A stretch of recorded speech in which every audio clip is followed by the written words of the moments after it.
IVF, ಗರ್ಭಪಾತ, ಭಯ, phobia ಇವೆಲ್ಲ ನಿಮ್ಮನ್ನ ಕಾಡ್ತಿದ್ಯಾ? ಮಗು ಪಡೆಯೋ ನಿಮ್ಮ ಕನಸಿಗೆ ತೊಂದರೆ ಆಗ್ತಿದ್ಯಾ? ಹಾಗಿದ್ರೆ ನೀವಿನ್ನೂ ಪ್ರೆಗ್ನೆನ್ಸಿ ಬಗ್ಗೆ ಹೆಚ್ಚು ತಿಳಿದುಕೊಂಡಿಲ್ಲ ಅಂತಾನೆ ಅರ್ಥ.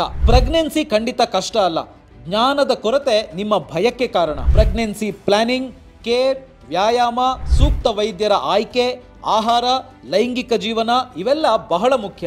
ಆರೋಗ್ಯಕರ ಮಗುವಿಗೆ ಜನ್ಮ ನೀಡಬೇಕು ಅಂದ್ರೆ ನೀವು ದೈಹಿಕ ಮತ್ತು ಮಾನಸಿಕವಾಗಿ ತಯಾರಿರಬೇಕು. ಇದೆಲ್ಲ ಹೇಗೆ ತಿಳ್ಕೊಳ್ಳೋದು ಅನ್ನೋ ಚಿಂತೆ ಬೇಡ. ಈಗಲೇ ಫ್ರೀಡಮ್ ಆ್ಯಪ್ ನೋಡಿ. ಪ್ರೆಗ್ನೆನ್ಸಿ ಪ್ಲಾನಿಂಗ್ ನಿಂದ ಹಿಡಿದು ನವಜಾತ ಶಿಶು ಆರೈಕೆಯವರೆಗೆ ಖ್ಯಾತ ವೈದ್ಯರಾಗಿರುವ ಡಾಕ್ಟರ್ ಪದ್ಮಿನಿ ಪ್ರಸಾದ್ ಅವರೇ ಪ್ರೆಗ್ನೆನ್ಸಿ ಬಗ್ಗೆ ನಿಮಗೆ ಕಂಪ್ಲೀಟ್ ಆಗಿ ಹೇಳ್ಕೊಡ್ತಾರೆ. ಮಾರ್ಗದರ್ಶಕರ ಜೊತೆ ನೀವು ವಿಡಿಯೋ ಕಾಲ್ನಲ್ಲೂ ಮಾತಾಡಬಹುದು. ಪ್ರೆಗ್ನೆನ್ಸಿ ಕೋರ್ಸ್ ಬಗ್ಗೆ ಮಾತ್ರ ಅಲ್ಲ, 1200 ಲೈಫ್ ಚೇಂಜಿಂಗ್ ಅವಕಾಶಗಳಿಗಾಗಿ 1 ಕೋಟಿಗೂ ಹೆಚ್ಚು ಜನ ಬಳಸ್ತಿರೋ ಭಾರತದ number 1 livelihood platform freedom app ಅನ್ನ ಈಗಲೇ ಡೌನ್ಲೋಡ್ ಮಾಡಿ.